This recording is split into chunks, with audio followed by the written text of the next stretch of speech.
For today's real story, I want to talk to you about family, yours and mine. I know and feel that as parents, you and I share some very important priorities. Just like you, I love my family more than anything in this world, and I want us all to be safe, healthy, happy, and prosperous in everything we do, both within our family and as we go out into the world. Cynics will tell you that in our fast-paced society, family is becoming obsolete, that it is just an old-fashioned lost concept getting buried in a busy world of enlightened people, buried in a world overtaken by smartphones, social media, and outside voices. I'm here to tell you that that is not right, not even close. Family is even more important today than in generations past, and its erosion is unacceptable. This is a fight we can and must win. This is a fight we will win if we just do our homework and plug in.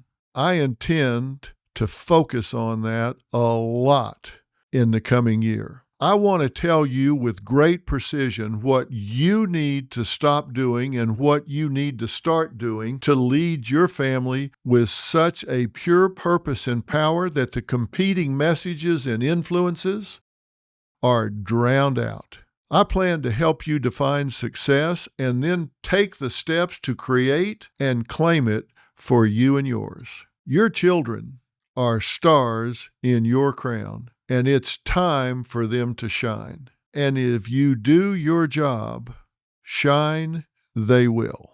You know as well as I do that there are a lot of competing voices in your child's life. Maybe you're a parent, maybe you're a grandparent, but we all know this is a fast-moving world. Depression, anxiety, and loneliness is the highest among young people than it has been since we started keeping records. Think about that. Our young people right now are in an absolute mental health crisis. And I think that's because there are a lot of competing voices, and family is not the leading voice. You've heard me say before, and I hope you'll hear me say again, you're not the only voice in your child's ear, so you must make absolutely drop-dead certain that you are the best voice in your child's ear.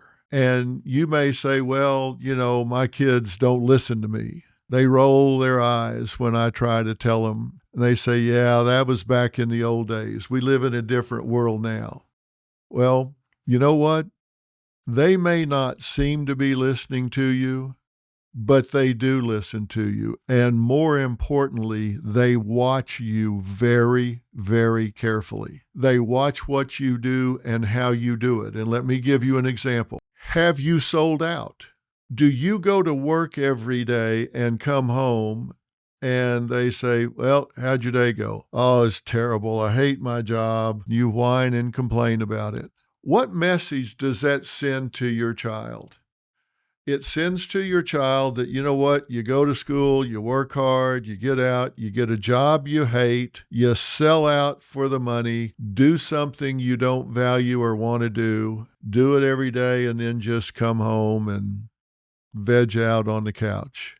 That is a passionless existence. You're role modeling for them something that they will emulate when they get out into the workaday world.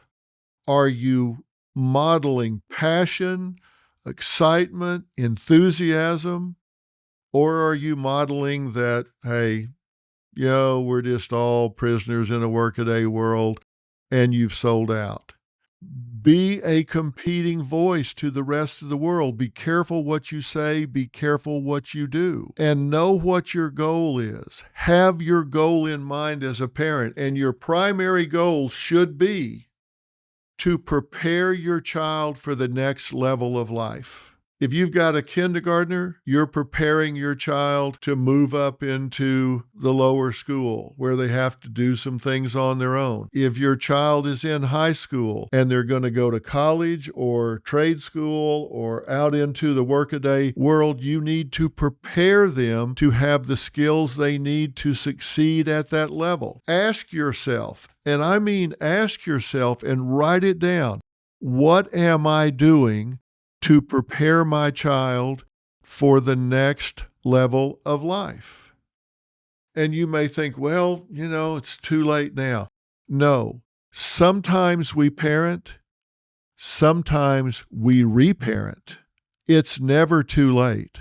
I can tell you, Robin and I have been married going on 50 years, and both of our boys are married and have children of their own. We're not through parenting those boys. We just parent from a distance. We talk to our boys all the time. I get questions from my boys all the time. I'm still parenting my boys, and they're grown, married, and have their own kids. And I'm not complaining about that. I love that. I value that. But it's never too late. So don't tell yourself, well, I blew it. They're almost grown, or they are grown. It doesn't matter. Your job as a parent never, ever ends. So sometimes you parent, sometimes you reparent, and the goal is to prepare them for the next level of life. And ask yourself this, what kind of generational legacy are you putting forth with your children? Every family has a generational legacy. You need to do an audit and ask yourself, what from my past generation do I want to carry forward? What traditions do I want to bring forward into my family? And what things do I want to leave behind? Robin and I, for example, both grew up with alcoholic fathers.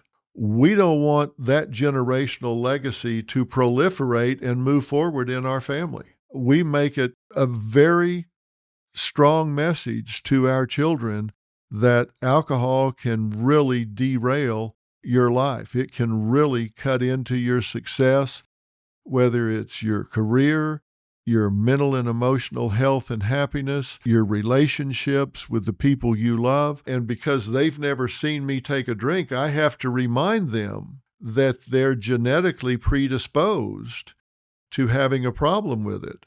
Since they've never seen it with me, they've never seen Robin have a problem, so we have to remind them that they're genetically predisposed to it. So you have to consciously think, what from your family generation do you want to bring forward, and what do you want to leave behind? And if you haven't done that audit, that's something that you need to do. It's part of preparing your child for the next level of life. And you want to think about having family meetings. And you may think, oh my God, what are we in a little house on the prairie here? Let me tell you something.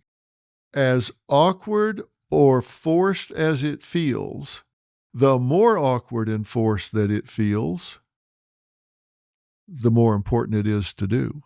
Because the more awkward and forced it feels, the more necessary it becomes. When it feels natural to sit down as a family and say, hey, how's everybody doing? How's your week going? How's your week going?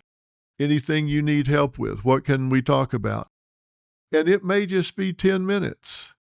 It may be as over dinner. It may be sitting around on the couch or something. I had the best time talking to my boys while we were shooting baskets or something where they didn't feel so conspicuous. That's when I was able to get through the initial barrier and have meaningful conversations. Find a way that works. There's not a right way and a wrong way to connect, but it's important that you talk to your kids about things that don't matter.